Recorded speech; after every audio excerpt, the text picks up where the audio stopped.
স্বরাষ্ট্র সচিব জাহাঙ্গীর আলম গ্রেপ্তার। আমার মনে হয় যে এটা একটা খুবই ভালো দৃষ্টান্ত, ভালো কাজ। কেন? আমাদের এই প্রশাসনের যারা ঊর্ধ্বতন পর্যায়ের কর্মকর্তা আছেন, সচিব পর্যায়ের, তারা এক পর্যায়ে রাজনীতিকদের মতন আচরণ করেন। আর গত 15 বছরে তো প্রশাসন, পুলিশ কোনো কিছু আলাদা কিছু ছিল না, এরা একেবারে দলের সাথে একাট্টা হয়ে গিয়েছিল। আর জাহাঙ্গীর আলম বিশেষ করে তার বিশেষ বৈশিষ্ট্য ছিল ওই আমিরামি নির্বাচনের সময় দায়িত্ব পালন করেছে। নির্বাচনের পরে গুরুত্বপূর্ণ মন্ত্রণালয়, স্বরাষ্ট্র মন্ত্রণালয় আবার সচিবও হয়েছে। চিন্তা করেন কি পরিমাণ দলকানা, যে একই সঙ্গে দুটি গুরুত্বপূর্ণ দায়িত্ব সে পালন করছে। নির্বাচনের সময় নির্বাচন কমিশনে, নির্বাচনের পরে হলো স্বরাষ্ট্র মন্ত্রণালয়ে উনি সচিব থাকছেন। এই সচিব থেকে ছাত্র আন্দোলন দমন করার যত পরিকল্পনা সমস্ত কিছু দিয়েছে। ওই যে মনে আছে আপনাদের যে একটা ভিডিও দেখছিল, পুলিশের একজন কর্মকর্তা একটা করে মরে, পড়ে যায়, গুলি খায়, অন্যরা থেকে যায়, নড়ে না। ওই সময় যে ভিডিও দেখাচ্ছিল, ওর পাশে কিন্তু এই যে জাহাঙ্গীর আলম ছিল।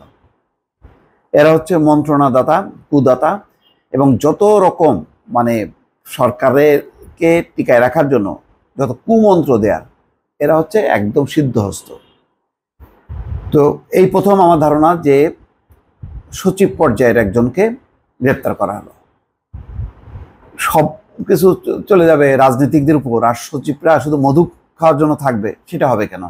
যে সচিবরা অপরাধের সঙ্গে জড়িত, তাদেরকে অবশ্যই শুধুমাত্র চাকরিচ্যুত করলাম বা ওএসডি করলাম এটি যথেষ্ট না। এখন তাদের ওই শাস্তির আওতায় আনতে হবে, যাতে ভবিষ্যতে কোনো সচিব কর্মকর্তা তারা তাদের যেই রাষ্ট্রের প্রতি যে দায়িত্ব, সেই দায়িত্বের বাইরে তারা কোনো দলের বা ব্যক্তির যাতে অনুগ্রহ ভাজন না হয়, এবং তাদের যাতে স্বার্থসিদ্ধির কাজে ব্যবহৃত না হয়।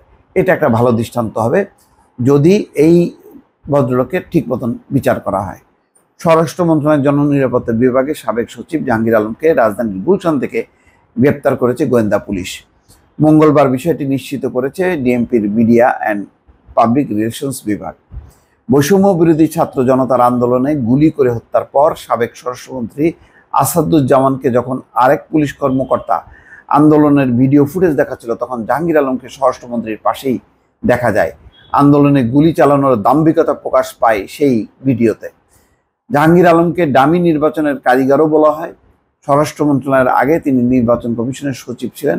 সবশেষ তার দায়িত্বের সময় বিতর্কিত দ্বাদশ জাতীয় সংসদ নির্বাচন অনুষ্ঠিত হয়েছে।